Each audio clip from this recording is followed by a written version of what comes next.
नमस्कार प्यारे बच्चों और सम्मानित मित्रों, स्वागत है आपका नॉलेज कॉर्नर में, जहां हम विज्ञान को बनाते हैं रोचक और आसान और यादगार। आज हम शुरू कर रहे हैं कक्षा 6 की विज्ञान का पहला अध्याय, जिसका कि नाम है भोजन। यह कहाँ से आता है? Food where does it come from, यानी भोजन कहाँ से आता है। यह अध्याय न सिर्फ हमारी किताब का पहला चैप्टर है, बल्कि यह हमें सोचने पर मजबूर करता है। हम जो खाना खाते हैं वो आखिर आता कहाँ से है? पेड़ पौधों से, जानवरों से, या कहीं और से? आखिर ये भोजन कहाँ से आता है? जैसे हम सोचते होंगे कि ये कुरकुरे जो आती है, ये कहाँ से आता है? ये कंपनी से, फैक्ट्री से बन के आता है, लेकिन ये नहीं सच है। ये भी पेड़ पौधे के ही भाग को विभिन्न प्रकार से प्रक्रिया करके बनाया जाता है। भोजन का मुख्य आधार तो दो ही है, पेड़ पौधा या जानवर। आज हम इस वीडियो से जानेंगे भोजन के स्रोत, पौधों और जानवरों से प्राप्त खाद्य पदार्थ। तो ज्ञान की शुरुआत कहाँ से होती है? सवालों से। अगर हमसे कोई कुछ सवाल जवाब कर रहा है तभी तो ज्ञान का शुरुआत होगा, हमको कुछ नॉलेज प्राप्त होगा। और विज्ञान जो है उन्हीं सवालों का जवाब देता है। जैसे हमको कोई पूछ रहा है भोजन कहाँ से आता है, तब तो हम इसके बारे में जानना शुरू करेंगे, जानकारी प्राप्त करने का कोशिश करेंगे। तो चलिए हम भोजन यह कहाँ से आता है, आज हम इसको पढ़ते हैं। इसमें कुछ जो मुख्य, प्रत्येक कोई भी जो चैप्टर होता है उसमें सभी पॉइंट महत्वपूर्ण ही नहीं होता है। उसमें से हमको मेन पॉइंट परीक्षा के दृष्टिकोण से जो हो उसको निकालना होता है। और बहुत पॉइंट तो होता है समझाने के योग्य, उसमें से कुछ मेन फैक्ट जो होता है हमको वो निकालना पड़ता है कि यहाँ से प्रश्न बन सकता है और ये हमसे पूछा जा सकता है। तो चलिए देखते हैं। आज आपने अपने घर में क्या खाया? आप अपने घर में क्या खाया था उसके बारे में पता लगाइए कि आपके दोस्त ने आज क्या खाया था। क्या आपने कल और आज एक ही प्रकार का आहार लिया था? क्या यह सत्य है कि अलग अलग समय में हम भिन्न भिन्न प्रकार का आहार लेते हैं? सही है, हम लोग रात में रोटी सब्जी खाते हैं और दिन में चावल दाल सब्जी खाते हैं। तो ये अलग अलग समय पे हम लोगों का आहार जो है बदलते रहता है। कुछ विभिन्न खाद्य पदार्थ, ये कुछ क्रियाकलाप है। विद्यालय में अपने दोस्तों से उन खाद्य पदार्थों की जानकारी प्राप्त कीजिए जो वे पूरे दिन में खाते हैं। यदि वे विभिन्न राज्यों के रहने वाले हों तो उनसे भी यह जानकारी प्राप्त करने का प्रयास कीजिए और अपनी नोटबुक में सारणी 1.1 की तरह यथासंभव अधिक से अधिक दोस्तों द्वारा खाए जाने वाले विभिन्न खाद्य पदार्थों की जानकारी प्राप्त कर सूचीबद्ध कीजिए। क्या इसमें कुछ ऐसा आपको पॉइंट लग रहा है कि ये परीक्षा के दृष्टिकोण से महत्वपूर्ण है? नहीं, ये नहीं है महत्वपूर्ण। अब चलिए हम आगे चलते हैं। वही कह रहा है उसका सारणी बनाने के लिए कुछ ये विभिन्न खाद्य पदार्थ हैं, हमको ये नहीं लगा महत्वपूर्ण। अपने भोजन में हम अनेक प्रकार की चीज़ें खाते हैं। खाने की ये सभी चीज़ें किससे बनी है उसके बारे में देखते हैं। तो इस पे यहाँ जो है एक महत्वपूर्ण टर्म आता है, ये है संघटक। इसका आगे बार बार प्रयोग होता है, जैसे देखिए यहाँ पे भी प्रयोग हो रहा है और आगे भी प्रयोग होगा। पके चावल के बारे में सोचिए, जो चावल पक जाता है उसके बारे में सोचने के लिए कह रहा है। हम कच्चा चावल लेते हैं, उसे पानी में क्या करते हैं, उबालते हैं। इसे तैयार करने में हमें दो पदार्थों या संघटकों की आवश्यकता होती है। इसमें हमको चावल और पानी का उपयोग होता है, तो इसी को हम क्या कहते हैं, संघटक। इसको क्या कहते हैं? संघटक। तो ये संघटक जो है अभी आपको कक्षा 6 में अगर बता दिया जा रहा है तो ये एनसीईआरटी सोचेगा आगे कि हम इसको, बच्चे को ये जानकारी है कि संघटक किसको कहते हैं। आगे ये आपको नहीं हर एक जगह बताएगा, 7th में अगर होगा तो ये संघटक का सिर्फ उपयोग करेगा, लेकिन आपको ये नहीं बताएगा कि संघटक क्या है। तो ये तो समझ गए कि कोई भी चीज़ जैसे है उसको इंग्रेडिएंट्स कहते हैं संघटक को, तो उसका उपयोग किया जाता है भोजन में, कुछ भी इस प्रकार की चीज़ें। दूसरी ओर कुछ भोजन तैयार करने में हमें कई संघटकों की आवश्यकता है। यदि हम सब्जी बनाना चाहते हैं तो हमें अलग अलग कई प्रकार की कच्ची सब्जियां, नमक, मसाले, तेल आदि की आवश्यकता होती है। ये सभी क्या है? संघटक। तो आपको इसमें सबसे पहला जो है ये हमको मिला है इसका पॉइंट कि संघटक के बारे में हमको जानकारी रखना है, और ये शुरुआत में ही है। जो मेन पॉइंट है उसी को बस हम नोट करेंगे, सब नोट करने से कोई फायदा नहीं है। अब देखिए क्रियाकलाप है। सारणी 1.1 में सूचीबद्ध कुछ खाद्य पदार्थों को छांटिए और अपने दोस्तों तथा घर पर चर्चा करके जानकारी प्राप्त कीजिए कि इनको बनाने के लिए कौन कौन सी सामग्री चाहिए। इनको सारणी 1.2 में सूचीबद्ध कीजिए। वस्तु का नाम और उसमें प्रयुक्त कच्ची सामग्री के कुछ उदाहरण सारणी 1.2 में दिए गए हैं। कुछ अन्य को इस तरह इस सूची में जोड़िए। तो ये कोई खास नहीं है, हम इंग्रेडिएंट के बारे में जान लिए, वही हमारे लिए काफ़ी है। अब भाई रोटी चपाती उसी का क्या है? कच्ची सामग्री, खाद्य पदार्थ जो है। दाल का है, उसका इंग्रेडिएंट्स क्या है? यही हो गया इंग्रेडिएंट, संघटक इसका वही चीज़ बता रहा है। हमने क्या देखा? कक्षा में चर्चा कीजिए कि क्या हम विभिन्न व्यंजनों में कुछ संघटक समान रूप से प्रयुक्त करते हैं। अच्छा, ये संघटक कहाँ से आते हैं? ये संघटक आते कहाँ से, उसके बारे में जानकारी प्राप्त कीजिए। देख रहे हैं बार बार ये संघटक आ रहा है, तो संघटक के बारे में तुमको जानकारी चाहिए ना। अब क्या है? खाद्य सामग्री एवं उनके स्रोत, जो भोजन खाते हैं उनके क्या सोर्स कहाँ से आते हैं। 1.2 में सूचीबद्ध कुछ कच्ची सामग्री जैसे फल और सब्जी के स्रोत का अनुमान लगाया हमारे लिए बहुत आसान हो सकता है। यह कहाँ से आते हैं? ये देखिए ये सब कहाँ से आते हैं? निश्चित रूप से पौधे से। गेहूं और चावल कहाँ से आते हैं? पौधे से आते हैं। आपने धान और गेहूं के खेतों में उनके पौधों की अनेक पंक्तियां देखी होंगी। इनसे हमें क्या प्राप्त होता है? अनाज प्राप्त होता है। कुछ अन्य खाद्य पदार्थ जैसे दूध, अंडा, मुर्गा, मछली, झींगा, मांस आदि हमें कहाँ से प्राप्त होते हैं? ये जंतुओं से प्राप्त होते हैं। अब क्रियाकलाप 3 देखिए, ये बार बार संघटक आ रहा है, तो ये हमको संघटक के बारे में जानकारी प्राप्त होना चाहिए। आइए हम पूर्व सूचीबद्ध खाद्य पदार्थों एवं उनके संघटकों के स्रोत जानने का प्रयास करें। कुछ उदाहरण सारणी 1.3 में दिए गए हैं। कुछ और उदाहरण इस सूची में जोड़िए। इसके रिक्त स्थानों की पूर्ति कीजिए। क्रियाकलाप 3 से हम क्या निष्कर्ष निकालते हैं? पौधे विभिन्न खाद्य संघटकों जैसे कि अन्न, सब्जी, ये सभी हैं। ये भी कोई खास नहीं है।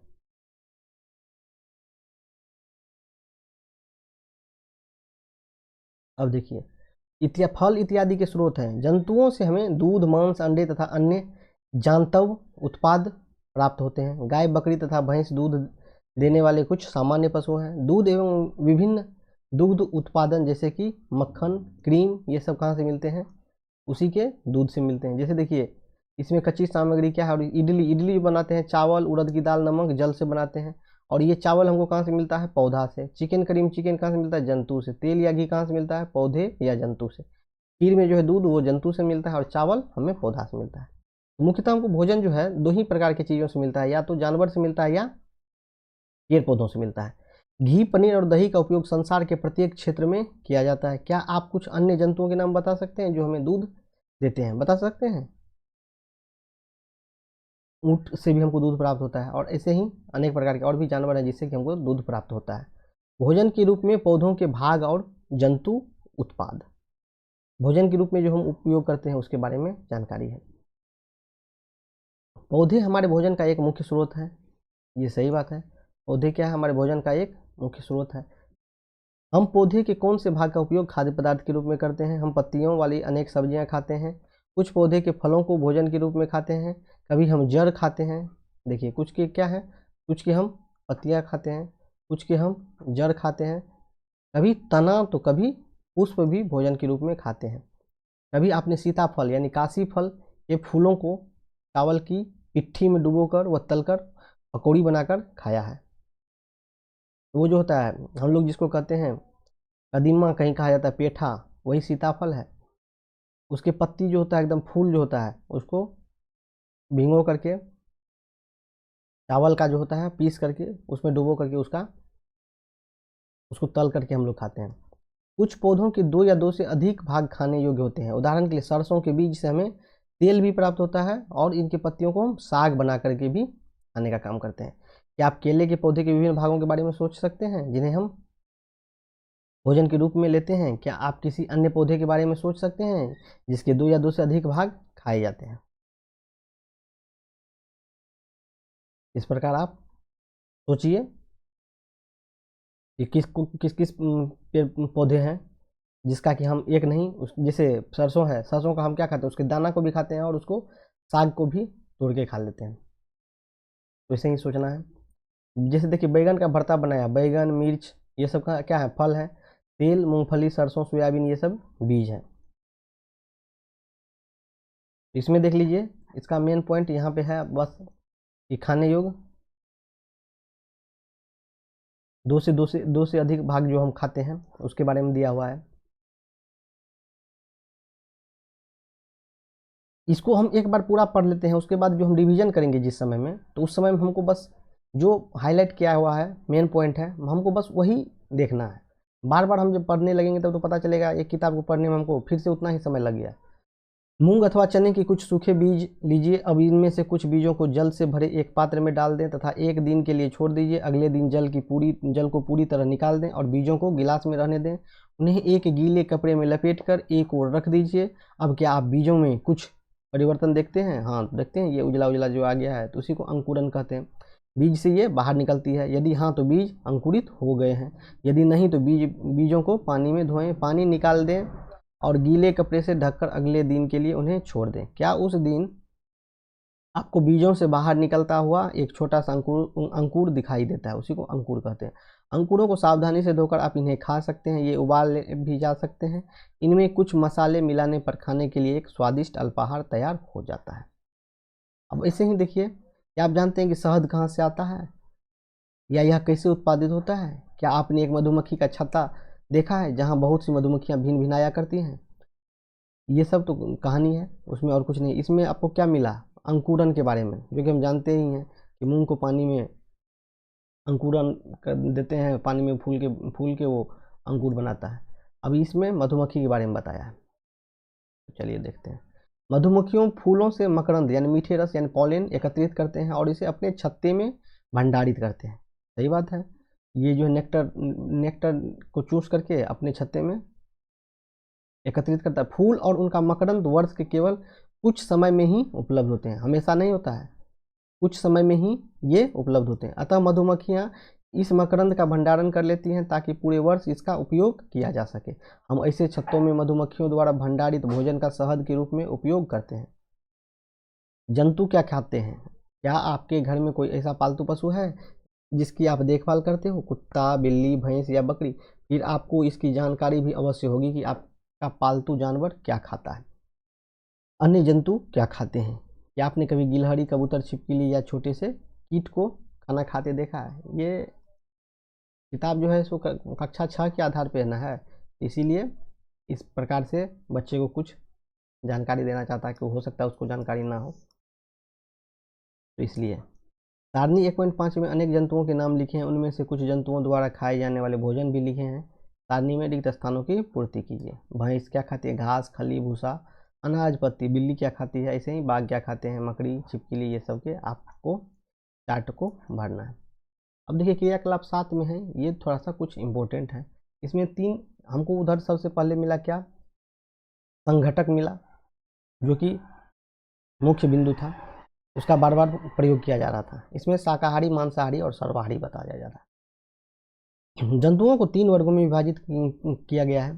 पहले वर्ग में केवल उन जंतुओं के नाम लिखिए जो केवल पौधे और पादप उत्पाद खाते हैं, इन्हें शाकाहारी जंतु कहते हैं। शाकाहारी जंतु किसको कहते हैं? जो सिर्फ पेड़ पौधे खाते हैं, उसको हम शाकाहारी कहते हैं।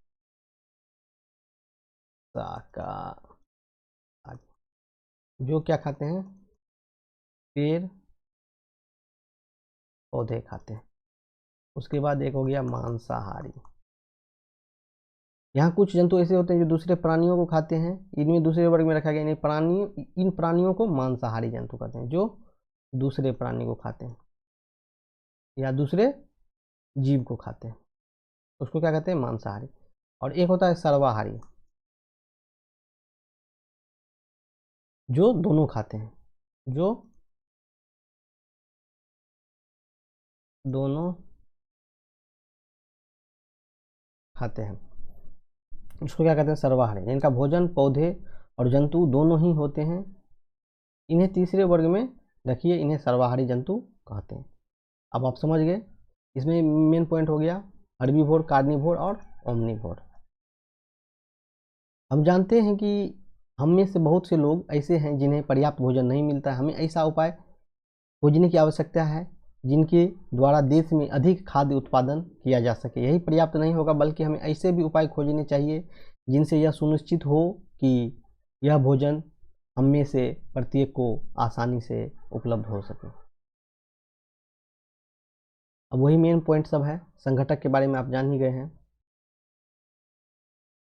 मकरंद, वही जो शहद जो है इकट्ठा किया। अंकुरित बीज, शाकाहारी, मांसाहारी और सर्वाहारी। और खाद्य, जो हम भोजन खाते हैं उसको खाद्य कहते हैं। वही पदार्थ हो गया खाद्य पदार्थ। भारत के विभिन्न प्रदेशों में खाए जाने वाले भोजन में बहुत अधिक विविधता है। हमारे भोजन के मुख्य स्रोत पौधे तथा जंतु हैं। जो जंतु केवल पादप खाते हैं उन्हें शाकाहारी कहते हैं। जो जंतु केवल जंतुओं को खाते हैं उन्हें मांसाहारी कहते हैं। जो जंतु पादप तथा दूसरे प्राणी दोनों को ही खाते हैं उन्हें सर्वाहारी कहते हैं। तो देखिए, कुल मिलाकर के है कि सारांश में जो मेन पॉइंट है हमको ये दे दिया गया है। अब देखिए, हमको यहाँ से मिला क्या, शाकाहारी, मांसाहारी, जंतु को जो 3 भागों में बांटा गया है, शाकाहारी, मांसाहारी और सर्वाहारी। और ये अंकुरन, और ये मधुमक्खी जो है उसका मकरंद, ये मकरंद अलग प्रकार का शब्द है। और ये जिसका कि हम 2 प्रकार की चीज़ खाते हैं। और यहाँ पे एक संघटक। और इस चैप्टर में कोई खास चीज़ नहीं है। हमको 1 नंबर में मिल गया क्या सब, देखिए। अब हम इसमें देख लेंगे कि इस चैप्टर को अगर हम नहीं पढ़ना चाहते हैं तो हमको सर्वप्रथम कौन कौन से पॉइंट समझ में आ गया, एक बार तो हम देख लिए कि हमारा ये रिवीजन कंप्लीट हो गया। ये देखिए, सर्वप्रथम संघटक। संघटक क्या है उसके बारे में हमको जानकारी अगर हमको याद है, पता है, हमको इस चैप्टर का रिवीजन करने का कोई ज़रूरी नहीं है। मकरंद क्या है, ये बहुत कोई खास चीज़ नहीं है, लेकिन एक टर्म है तो हमको जानकारी रखना आवश्यक हो जाता है। उसके बाद इसमें शाकाहारी, मांसाहारी और ये सर्वाहारी, ये 5 पॉइंट हैं। बस इतना हमको ध्यान में आ गया तो ये चैप्टर मेरा समाप्त हो गया। अब इसका है प्रश्नोत्तर है, इसी प्रश्नोत्तर को हम बनाएंगे। बाघ एक क्या है, मांसाहारी है। बाघ क्या है, मांसाहारी है, क्योंकि ये केवल मांस खाता है। हिरन केवल पादप खाता है, इसलिए ये क्या है, शाकाहारी है। तोता केवल क्या खाता है, तोता केवल पादप के उत्पाद खाते हैं। जो डैश हम पीते हैं वह प्रायः गाय भैंस क्या पीते हैं, दूध। हमें चीनी कहाँ से मिलती है, तो गन्ना से मिलती है। इस प्रकार जो है फर्स्ट चैप्टर में कुछ दिया हुआ नहीं है, फिर भी जानकारी रखना तो हमें आवश्यक है। अगर हम शुरुआत करते हैं तो सभी चैप्टर को बराबर वेटेज में देखना होता है। कोई ऐसे भी होंगे जिसको कि शाकाहारी, सर्वाहारी ये सब के बारे में पता नहीं होगा। तो आज हम क्लास 6 के साइंस के चैप्टर 1 को देखें, इसको विस्तार से पढ़े और समझे। अब आप जान चुके हैं कि हम जो भोजन खाते हैं वो पेड़ पौधे और जानवर से प्राप्त होते हैं, और अलग अलग स्थानों पर लोगों की खाने की आदतें भी अलग अलग होती हैं। अगर आपको ये वीडियो उपयोगी लगा हो तो लाइक करें, कमेंट में बताएं कि आपको सबसे मज़ेदार बात क्या लगी, और चैनल नॉलेज कॉर्नर को सब्सक्राइब करें ताकि अगला चैप्टर आप तक सबसे पहले पहुँचे। और अंत में एक बात याद रखिएगा, जो सीखते हैं सवालों के साथ वही आगे बढ़ते हैं आत्मविश्वास के साथ। जो सवाल सीखेंगे उसी का आत्मविश्वास मनोबल जो है मजबूत रहेगा और वही आगे बढ़ेंगे। तो चलिए धन्यवाद, और नेक्स्ट चैप्टर बहुत जल्द डालने का प्रयास किया जाएगा।